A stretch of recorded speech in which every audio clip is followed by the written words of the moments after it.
പാവിത്രത്തിൻ്റെ ഒരു അപ്കമിങ് എപ്പിസോഡിലേക്ക് എല്ലാവർക്കും സ്വാഗതം. അങ്ങനെ വിജയോടൊപ്പം വരുന്ന സുഡറിനെ കണ്ട് ചെമ്പകം പറയുന്നുണ്ട്, മോളെ ഞാൻ നിന്നെ കാത്തിരിക്കുകയായിരുന്നു.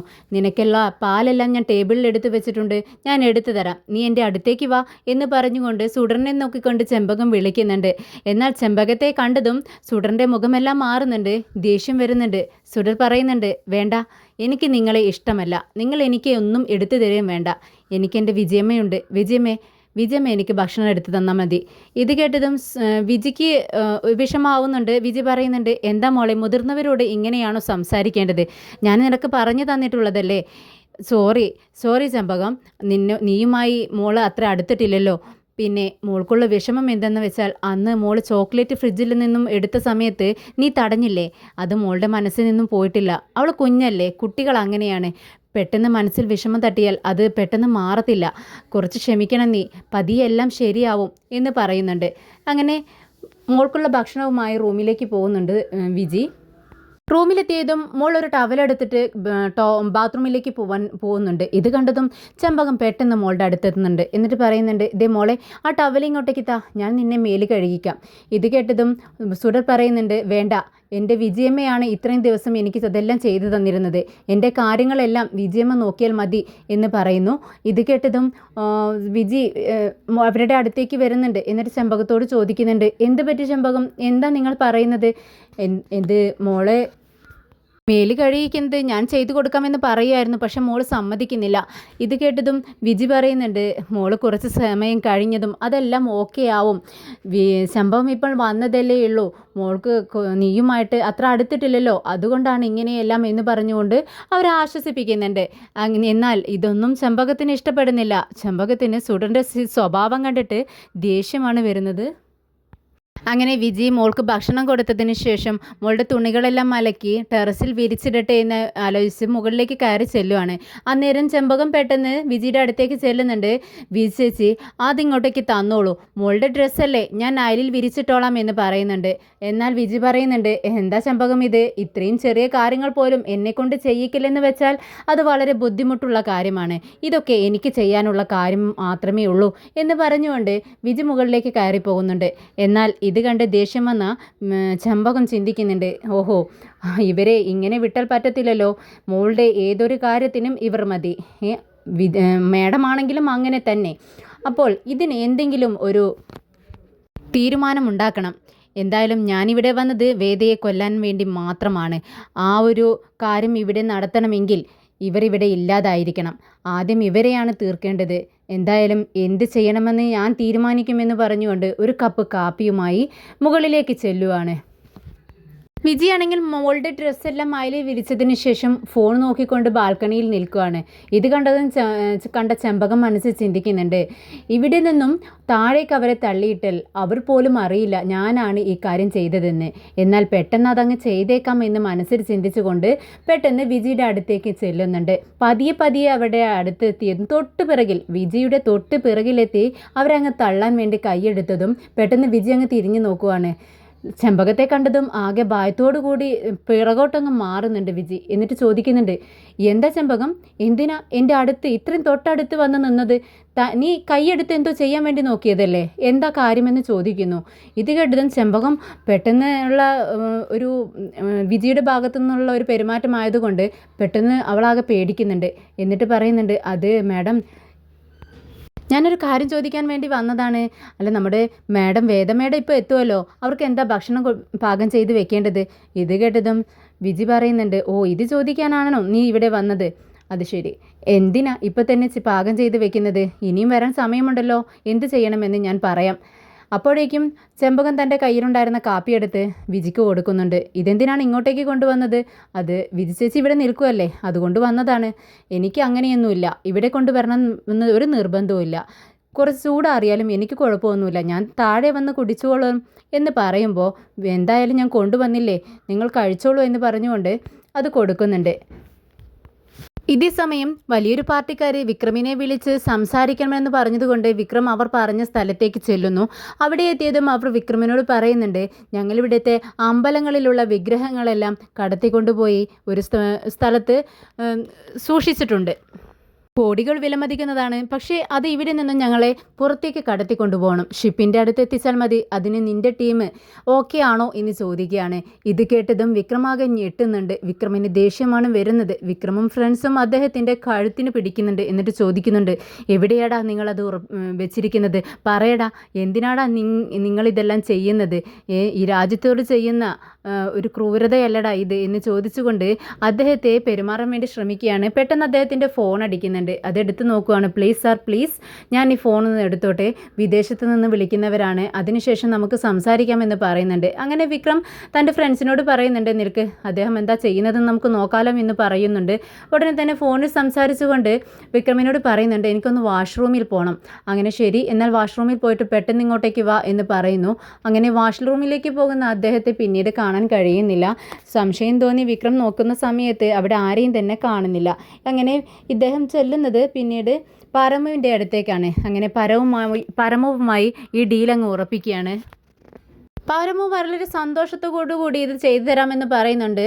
അവർ 500 കോടിയുടെ ഒരു പ്രൊജക്റ്റാണ്, അതിൽ 4 കോടി നിനക്ക് തരാമെന്ന് പറയുന്ന സമയത്ത് വളരെ സന്തോഷത്തോടു കൂടി ഇത് ചെയ്തു കൊടുക്കാമെന്ന് പറയുന്നു. ഈ സമയം കമലാമ്മയും വിഷം ശ്രീജയൊക്കെ സംസാരിച്ചുകൊണ്ടിരിക്കുകയാണ്. ഉമ്മറത്തൊരു പിച്ചക്കാരനെ പോലെ ഒരാൾ വരുന്നത് കണ്ടതും വിനയൻ അദ്ദേഹത്തിന് പൈസ കൊടുക്കട്ടെ എന്ന് വിചാരിച്ച് ചില്ലറ പൈസ എടുത്ത് ഉമ്മറത്തേക്ക് പോവാണ്. അദ്ദേഹത്തിന് അത് കൊടുത്തതും അദ്ദേഹം പറയും, നിങ്ങൾക്ക് ഒരുപാട് ആൺകുട്ടികൾ ഉണ്ടാവട്ടെ എന്ന് പറയുകയാണ്. ഇത് കേട്ട് സന്തോഷിക്കുന്നുണ്ട് വിനയൻ. അപ്പോഴേക്കും കടല തിന്നുകൊണ്ടിരിക്കുന്നുണ്ടായിരുന്ന നന്ദിനി പെട്ടെന്ന് ഒമിറ്റ് ചെയ്യാണ്.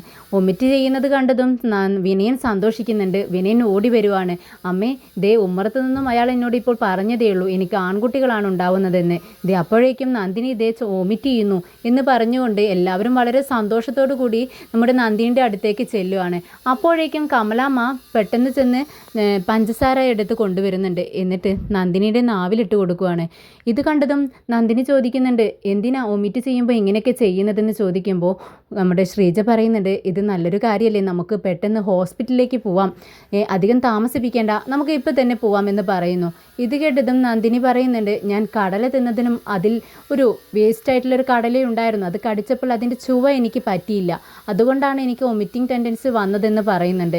എന്നാൽ അതാരും കേൾക്കുന്നില്ല. അവരെല്ലാം വളരെ സന്തോഷത്തോടു കൂടി നമ്മുടെ നന്ദിനി പ്രഗ്നൻ്റ് ആണ് എന്നുള്ളൊരു ഉദ്ദേശത്തോടു കൂടിയാണ് അവരെല്ലാം നിൽക്കുന്നത്. അത് നന്ദിനിക്ക് മനസ്സിലാവുന്നുണ്ട്. നന്ദിനി പറയുന്നുണ്ട്, ഞാൻ പ്രഗ്നൻ്റ് ആണെന്ന് വിചാരിച്ചിട്ടല്ലേ നിങ്ങളെല്ലാം ഇങ്ങനെയൊക്കെ ചെയ്യുന്നത്? എന്നാൽ അല്ല, അങ്ങനെ ആവാതിരിക്കാൻ വേണ്ടി വളരെ ശ്രദ്ധിക്കുന്നുണ്ട് ഞാൻ. പിന്നെ എന്തിനാ നിങ്ങൾ ഇങ്ങനെയൊക്കെ ചെയ്യുന്നത്? പിന്നെ ഇത് കേട്ടതും നമ്മുടെ കമലാമ്മയും ശ്രീജയ്ക്കൊക്കെ ആകെ വിഷമാവുകയാണ്. കമലാമ്മ ചോദിക്കുന്നുണ്ട്, എന്താ നന്ദിനി നീ പറഞ്ഞത്? അപ്പോൾ കുട്ടികൾ ഇപ്പോൾ വേണ്ടെന്നാണോ നിങ്ങൾ തീരുമാനിച്ച് വെച്ചിരിക്കുന്നത്? ഇത് കേട്ടത് നന്ദിനി പറയുന്നുണ്ട്, അതെ, അത് ഞങ്ങൾ തീരുമാനിച്ചത് തന്നെയാണ്. അക്കാര്യത്തിൽ അഭിപ്രായം പറയാൻ അമ്മയാണെങ്കിലും ആണെങ്കിലും നിങ്ങൾക്ക് ആർക്കും തന്നെ അവകാശമില്ല എന്ന് നന്ദിനി പറയുന്നുണ്ട്. എന്നാൽ അത് വിഷത്തിന് ഒരുപാട് വിഷമം തോന്നുന്നുണ്ട്. വിഷം വിനയനോട് പറയുന്നുണ്ട്, എന്താ വിനയ, ഇവളീ പറയുന്നതൊക്കെ സത്യമാണോ? അത് വിനയനും സമ്മതിക്കുന്നുണ്ട്.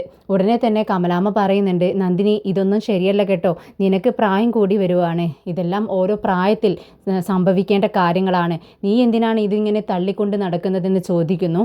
ഇത് കേട്ടതും നന്ദിനി പറയുന്നുണ്ട്, പിന്നെ ഞാൻ എന്താണ് ചെയ്യേണ്ടത്? നിങ്ങളുടെ മകനോട് അധ്വാനിക്കാൻ പറ.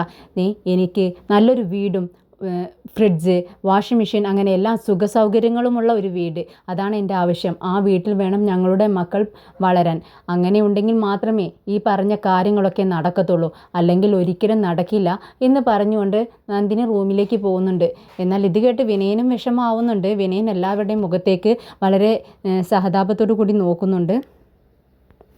സുഡർ പഠിച്ചുകൊണ്ടിരിക്കുകയാണ്. അങ്ങോട്ടേക്ക് വിജി വരുന്നുണ്ട്. സുഡർ പെട്ടെന്ന് ചോദിക്കുന്നുണ്ട്, വിജിയമ്മേ, എന്നോട് പറഞ്ഞില്ലേ വീട്ടിലെത്തിയതും സിംബാക്ക് വിളിക്കാൻ വേണ്ടി ഫോൺ തരാമെന്ന്, ഫോണിങ് താ എന്ന് പറയുമ്പോൾ വിജി പറയുന്നുണ്ട്, ഓഹോ നീ ഇത് മറന്നിട്ടില്ല അല്ലേ എന്ന് പറഞ്ഞുകൊണ്ട് ചിരിയോടുകൂടി ഫോൺ എടുത്ത് കൊടുക്കുവാണ്. എന്നാൽ ഇതെല്ലാം ചെമ്പകം ശ്രദ്ധിക്കുന്നുണ്ട്. അങ്ങനെ വിക്രമിനോട് വളരെ സന്തോഷത്തോടു കൂടി സുഡർ സംസാരിക്കുകയാണ്. ഇതേ സമയം കമലാമ്മ ഭക്ഷണം കഴിക്കാണ്ട് ഷാഠ്യം പിടിച്ചിരിക്കുകയാണ്. ഇത് കണ്ട് നമ്മുടെ വിശ്വത്തിനും ശ്രീജയ്ക്കും വളരെ വിഷമം തോന്നുന്നുണ്ട്. പെട്ടെന്ന് വിനയൻ പുറത്തു നിന്ന് കയറി വരുന്നുണ്ട്. വിനയത്തോട് വിഷം പറയുന്നുണ്ട്, ദേ വിനയ, അമ്മ ഇതുവരെ ഭക്ഷണം കഴിച്ചിട്ടില്ല, അതുകൊണ്ട് തന്നെ ഞങ്ങളാരും കഴിച്ചിട്ടില്ല. നീ അമ്മയും കൂട്ടി ഭക്ഷണം കഴിക്കാൻ ഇങ്ങോട്ടേക്ക് വാ. ഇത് കേട്ടതും വിനയം പറയുന്നുണ്ട്, വേണ്ട ചേട്ടാ, എനിക്കിപ്പം കഴിക്കാനൊന്നും വേണ്ട, നിങ്ങൾ കഴിച്ചോ എന്ന് പറഞ്ഞുകൊണ്ട് റൂമിലേക്ക് കയറി പോകാൻ വേണ്ടി ശ്രമിക്കുകയാണ്. ഇത് കണ്ടതും കമലാമ്മ പറയുന്നുണ്ട്, വിനയ ഇവിടെ വാ. ഇത് കേട്ടതും വിനയൻ പെട്ടെന്ന് അമ്മയുടെ അടുത്തേക്ക് ചെല്ലുന്നുണ്ട്. കമലാമ്മ ചോദിക്കുന്നുണ്ട്, അല്ല വിവാഹം കഴിഞ്ഞ് വന്നതും ഇങ്ങനെ ഒരു തീരുമാനം നിങ്ങൾ രണ്ടുപേരും എടുത്തോ എന്ന് ചോദിക്കുകയാണ്. ഇത് കേട്ടതും വളരെ വിഷമത്തോടു കൂടി വിനയൻ അതെ എന്ന് പറയുന്നുണ്ട്. അപ്പോൾ കമലാമ്മ പറയുന്നുണ്ട്, ഈ കുട്ടികളുണ്ടാവുക എന്ന് പറയുന്നതിനൊക്കെ ഒരു സമയമുണ്ട്. ഇപ്പോൾ നിങ്ങളുടെ കല്യാണം കഴിഞ്ഞിട്ട് 12 വർഷമായിരിക്കുന്നു വിനയ, നിനക്കെന്താ ഒരു ബോധവുമില്ലേ? പ്രസവം എന്നൊക്കെ പറയുന്ന സ്ത്രീകൾക്കൊരു സമയമുണ്ട്. ആ നല്ല സമയത്ത് കുട്ടികളുണ്ടായാൽ മാത്രമേ ആരോഗ്യമുള്ള കുട്ടികളുണ്ടാവൂ എന്ന് കമലാമ്മ പറയുന്നുണ്ട്. എടാ വിനയ, അവൾ ഇന്നിവിടെ എന്തൊക്കെയാണ് പറഞ്ഞത്? സ്വന്തം വീടുണ്ടെങ്കിൽ മാത്രമേ, അതും സുഖസൗകര്യങ്ങളോട് കൂടിയ വീടുണ്ടെങ്കിൽ മാത്രമേ കുട്ടികൾ ഉണ്ടാവാൻ അവൾ തീരുമാനമെടുക്കൂ എന്നാണ് പറഞ്ഞത്. എന്താടാ, ഇതും നിൻ്റെ വീട് തന്നെയല്ലേ? ഇവിടെ എന്താണ് ഒരു സൗകര്യത്തിന് കുറവുള്ളത്? എന്താ അവൾ ഇങ്ങനെയൊക്കെ സംസാരിക്കുന്നതെന്ന് ചോദിക്കുന്നുണ്ട് കമലാമ്മ. കമലാമ്മയുടെ വിഷമം കണ്ടിട്ട് വിനയനും ഒത്തിരി വിഷമം തോന്നുന്നുണ്ട്. എന്നിട്ട് പറയുന്നുണ്ട്, അമ്മേ, ഞാൻ അവളോട് ഒരുപാട് തവണ ഇക്കാര്യത്തെക്കുറിച്ച് സംസാരിച്ചിട്ടുള്ളതാ. ദിവസം എന്ന് പറയുന്നത് പോലെ ഞാൻ അവളോട് ഇക്കാര്യത്തെക്കുറിച്ച് പറയുന്നുണ്ട്. പക്ഷേ അവൾ കേൾക്കുക പോലും ചെയ്യാറില്ല. പറ്റില്ലെന്ന് പറഞ്ഞാൽ ഞാൻ എന്ത് ചെയ്യും അമ്മേ എന്ന് ചോദിക്കുകയാണ്. അവളോട് നിരന്തരമായി നീ ആവശ്യം പറയണം, അന്നേരം അവൾ സമ്മതിക്കുമെന്ന് കമലാമ്മ പറയുന്നുണ്ട്. എന്നാൽ വിനയൻ പറയുന്നുണ്ട്, ഇല്ല അമ്മേ, അവൾ അതിന് സമ്മതിക്കാൻ സാധ്യതയില്ല. എന്നാലും വളരെ രഹസ്യമായി ഞാനാണ് അവളോട് ഇക്കാര്യം ആവശ്യപ്പെട്ടിരുന്നത്. പക്ഷേ ഇനി പരസ്യമായി തന്നെ എനിക്ക് അവളോട് പറയാമല്ലോ. എല്ലാവരും ഇക്കാര്യം അറിഞ്ഞു കഴിഞ്ഞില്ലേ, ഇനി ഞാൻ എന്തിനാണ് രഹസ്യമാക്കി വെക്കുന്നത്? ശരി, ഞാൻ അമ്മയുടെ ആഗ്രഹപ്രകാരം തന്നെ ഞാൻ എല്ലാം അവളോട് പറയാം എന്ന് പറഞ്ഞുകൊണ്ട് നമ്മുടെ വിനയൻ റൂമിലേക്ക് പോകുന്നുണ്ട്.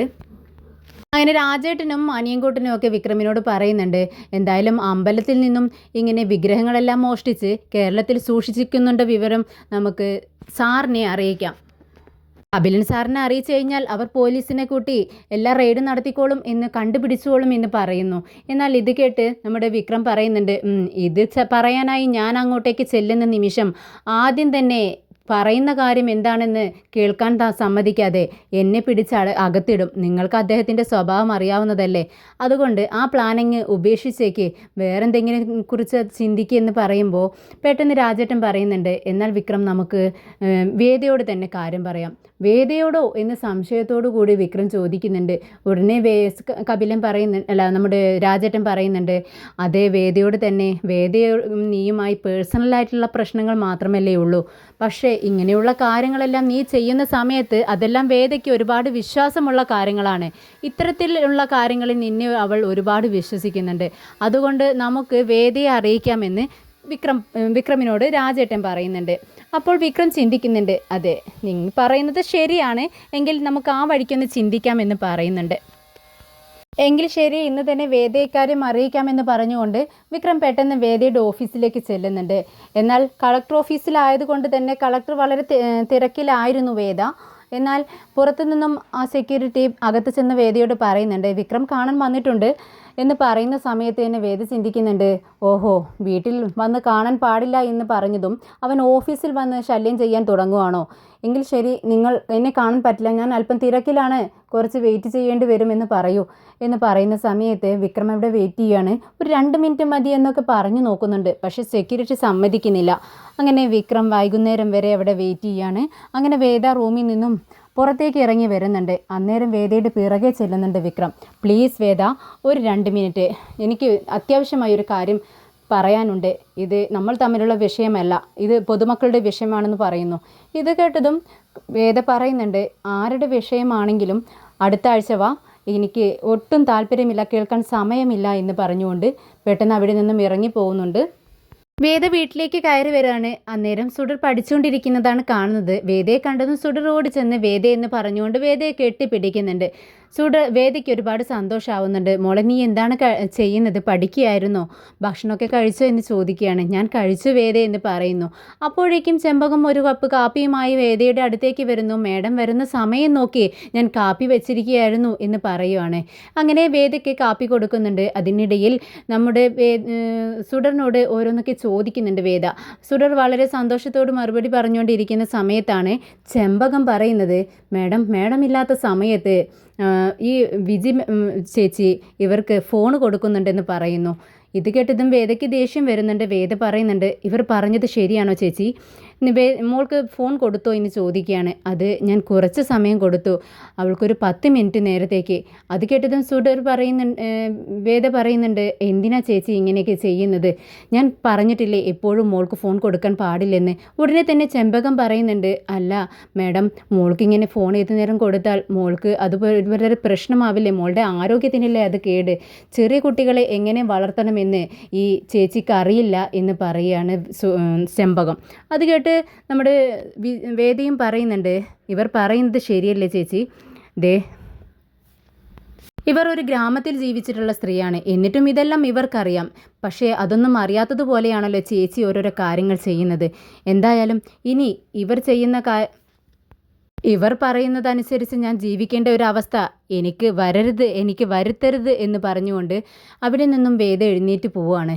എന്നാൽ ഇത് സുഡറിനും വിജിക്കും ഒരുപാട് വിഷമം തോന്നുവാണ് ഈ കാര്യത്തിൽ. അങ്ങനെ വിജി വേഗം പെട്ടെന്ന് തന്നെ നമ്മുടെ സുഡറിൻ്റെ കൈ പിടിച്ചുകൊണ്ട് റൂമിലേക്ക് കയറി പോകുന്നുണ്ട്.